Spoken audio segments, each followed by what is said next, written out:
Easter throwaway husband. I, 28 years old male, found evidence my wife, 27 years old female, was having an affair on Easter Sunday. The next day I confronted her with irrefutable evidence. I left and have not spoken to her, nor do I plan to. We are divorcing, but I feel like even that is a pointless gesture as utterly destroyed as I am. My wife and I had what I thought was the perfect relationship. We were best friends and seemed to benefit each other in a multitude of ways. We grew up together and dated our last 2 years of high school, all the way through college. Physically, we were each other's first everything of a sexual nature. We attended the same university in different fields of study, and married 2 years after graduation. We moved to a major city near our hometown to be near our families. I got a job as an engineer making a very decent salary with benefits. She got a job teaching at a high-profile private school which she loved. Together we made great money, so we always spent so much time together. We traveled, we dined out frequently, and every night felt like a date night. Even among a group of friends, there was always the two of us together. We were so stupidly happy they'd have put our goofy love grins as the sample photo in picture frames for sale. Our sex life was great and had always been. Less than 4 times a week was considered a dry spell for us. We had a great life in general. Well, at least that's what I thought. I thought we had a great life together, but I've come to realize all of that was a lie. We were planning to try and have children soon. This totally blindsided me. I cannot stop crying. I wanted to be a father someday, now that's an impossibility. Easter morning at the break of dawn, we were supposed to help at our church hiding Easter eggs on the property for kids to find later. We got up and threw on some clothes without showering before driving to the church together. We groggily helped hide obvious eggs for the small children and more secretive eggs for the older kids later that day. My wife took many pictures on her phone of us, as well as many members of the congregation. We all ended up having coffee and donuts while conversing before heading home. I'd driven to the church, but I got my wife to drive us home. She commented she was going back to bed for a few hours when we got back. I wanted to preview the college basketball championship game the next night. Because my father was a Baylor graduate, we'd brought my wife's iPad along, which I used all the time like it was my very own. I never expected to see anything, and she didn't anticipate it showing me anything. I'm not very tech savvy, so I still don't know what happened exactly. But I was reading an article as we were walking into the house. In the lower right corner, an icon appeared that said something about photos, then picture after picture appeared one atop the other. I don't know if my wife's phone was syncing to the iPad or our Wi-Fi. Again, I'm at a loss. I saw the pictures were the ones my wife had just taken minutes before outside the church, so I continued reading. Suddenly a few pictures flashed by that looked like they contained nudity, which was very out of character for my wife. I tried tapping on the pictures to go back, but it was like the photos weren't on the iPad. It just showed each one to me for a split second. I opened the photo file on the iPad, but nothing remotely pornographic was stored on the iPad that I could find. I realized none of the photos taken at the church were on the iPad, yet I'd seen them flash by. My wife went into the kitchen and got a bottle of water to take with her as she headed back to bed. I watched her walk up the stairs, and for the first time in the history of our relationship, I felt like she might be hiding something from me. I searched every file I could find on the iPad hoping I could find what I'd seen, but I eventually realized to ease my mind, I'd have to check my wife's phone.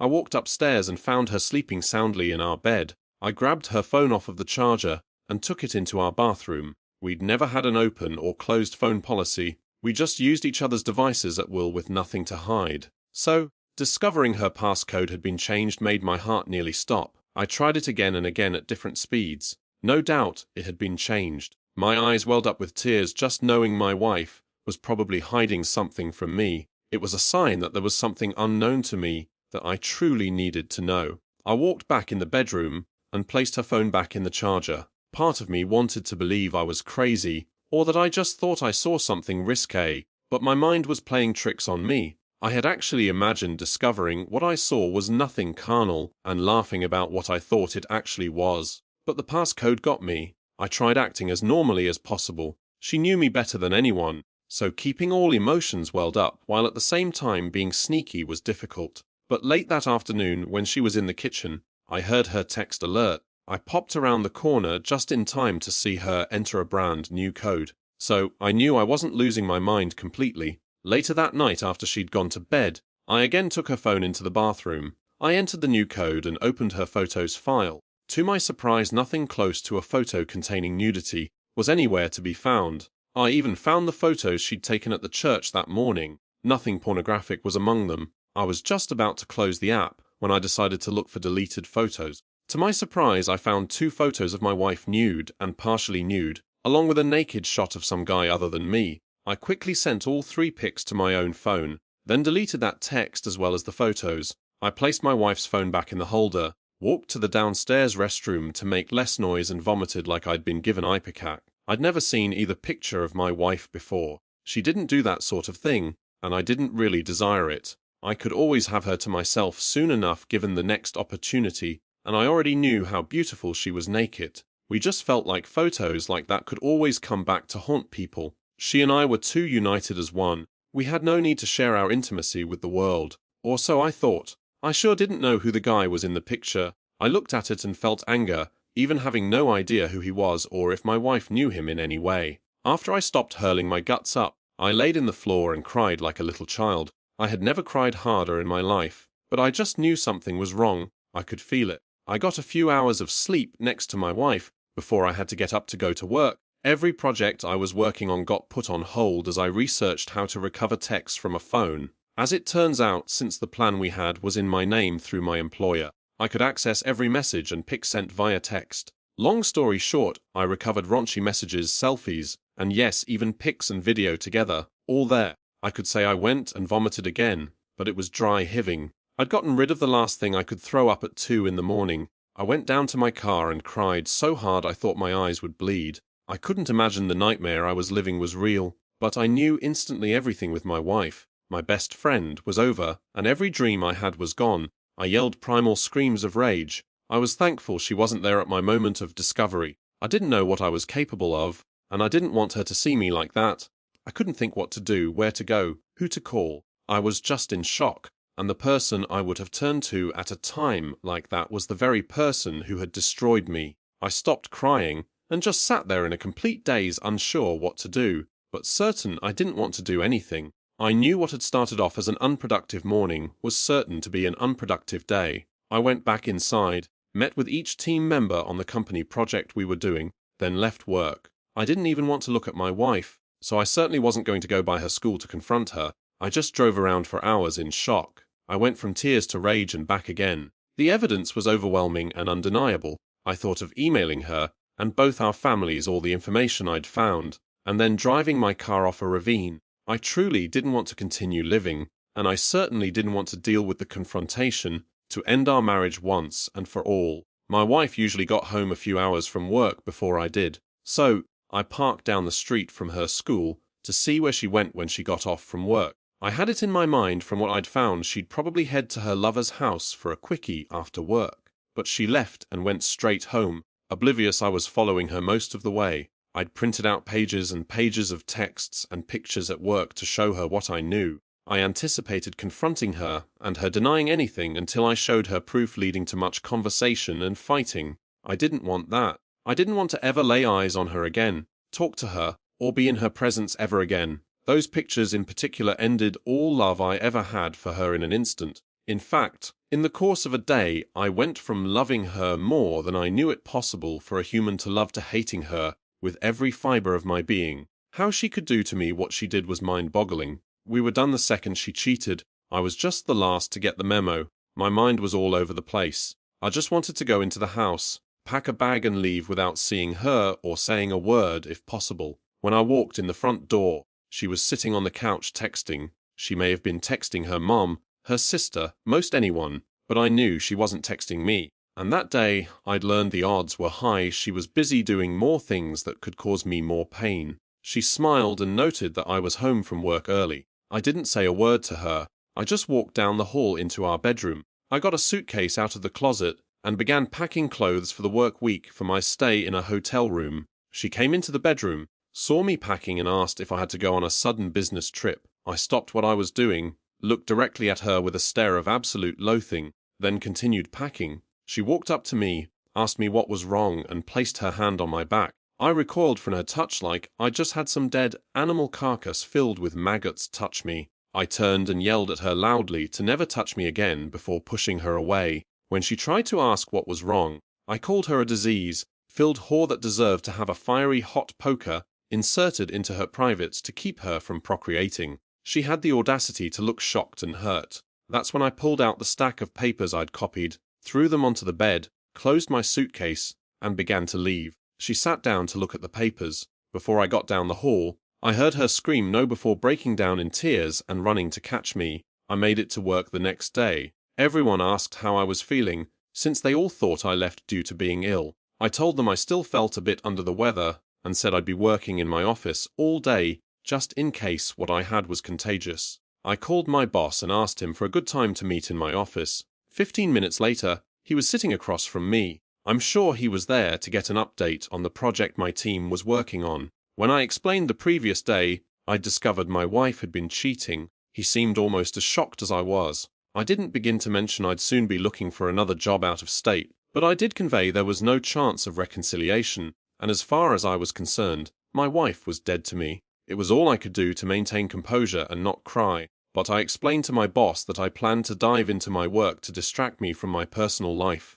I said that at that moment, I needed the actual work far more than I needed the paycheck that came with it. He assured me I could work as much as I wanted, and even crash in my office when needed. I thanked him for his kindness before asking him to keep everything between us until word leaked out. After work that day, I went by my parents' house for dinner. They had all my siblings and their spouses over as well. My parents called me aside as dinner was ending, and suggested I let everyone there know what had happened, and what was about to happen. There were still a few people eating when I began to talk, but the news sort of ruined everyone's appetites. They all were as shocked and enraged as I had been. 2 of my siblings had gotten calls from my ex when I left, and had felt sorry for her. Both wished they'd known what was going down, so they could have given her a piece of their minds. I assured them and the rest of my family I just wanted my wife and anyone related to her ignored, blocked from contact, and ostracized. I explained it wasn't her family's fault that my wife is a worthless whore,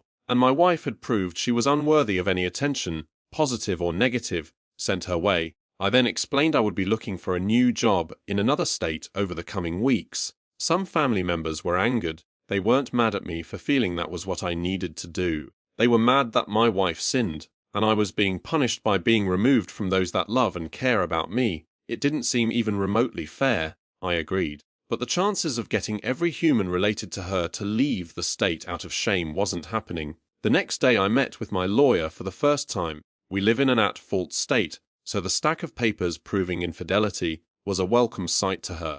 I tried to approach that meeting with 100% logic and no emotion. All emotions are temporary, and letting your emotions lead you through life is a recipe for utter chaos. I explained she and her staff would need to be the go-between for my wife and me until the divorce was finalized. I also explained there was a restraining order in place. I told her I didn't care about any of our possessions. Everything we owned reminded me of my STBXW, so I didn't want a single item or the house we lived in. The only thing I was concerned with was that she could not touch my 401k or other investments given to me before marriage. That's when my lawyer asked if I wanted the divorce to be a fair and equal divorce or scorched earth. I looked down and thought for a few moments. The emotional turmoil I was enduring had reached the point it was causing actual physical pain. I knew the events I was living through had changed everything forever, and there was no going back. A week before, if I'd been presented with a fair or no holds-barred option, I would have gone with the fair route. But I felt nothing but loathing and disgust for the woman who lied to me nearly my whole life and betrayed me like no one else had. I instructed my lawyer to take every available avenue to make the divorce as painful as possible. Any item my lawyer managed to get from my STBXW for me would just go into a big bonfire after everything was finalized. But at that moment, I envisioned that bonfire being so large and bright it could be seen from space. I wanted her to go after my wife financially, and, if they could figure out who the AP was, to go after him as well. My state has alienation of affection laws, which allow a person to sue someone who contributed to the end of a marriage in civil court. I told my lawyer that if they discovered he is in a relationship, to contact his partner. In short, I wanted to make everything hell on earth for them both. I wanted to convey to my wife that I hated her beyond words, and I was out for blood. I wanted to destroy her life like she'd so casually destroyed mine, and let the pieces fall where they may. My lawyer called me at work today to let me know my wife had been served at her job. She asked me to come by after work to talk with the messenger they'd sent to serve my wife papers. Just knowing she'd been served and was grasping I would never be any part of her life again was enough. But I decided to listen to the messenger in the sole hopes he might tell me my STBXW jumped out of a window after being served. He and I sat in an office without my lawyer present, as he explained he'd taken the paperwork by the school at around 10 o'clock that morning. He checked in with the front office as a courier, and a member of the faculty led him to my wife's classroom. She was in the middle of a lesson as the employee opened the door. The courier said he walked past the staff member, asked my wife to verify her name, and told her she had now been served with official divorce papers due to infidelity. He said my STBXW was obviously shocked at the speed I was moving, embarrassed to be served at work in front of her students, and was fighting back tears. He told me as he walked out, she fell onto the floor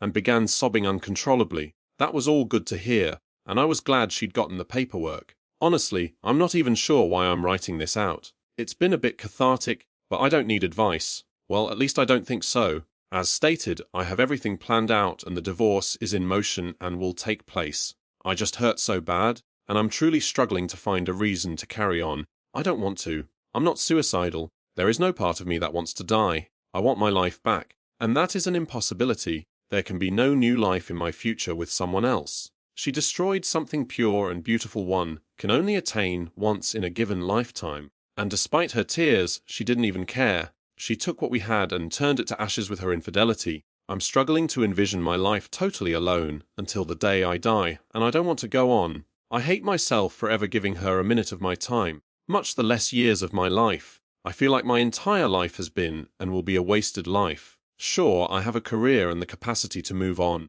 but doing it alone the rest of my days is just overwhelming me. I suppose I need to explain why I said I will never be a father and will be alone from here on out. But I was raised a certain way with a certain mindset. My wife was raised this way as well. It's one of the reasons we were so close. I guess in the end she didn't give a damn about her proper upbringing and decided to destroy us both in the process. I was raised to believe that humans were never meant to run around sowing oats and having meaningless, tawdry sex with random hookups. I believe the most ideal relationship a human can achieve in this life is one where the two have only known each other. I understand in these modern times that point of view sounds archaic to most, if not all, but two people discovering intimacy together, every act of intimacy, is a beautiful thing. Nobody has to worry about past partners. Nobody has to worry about diseases and pregnancy. Nobody has to worry they aren't doing something as well as a previous partner their SO had,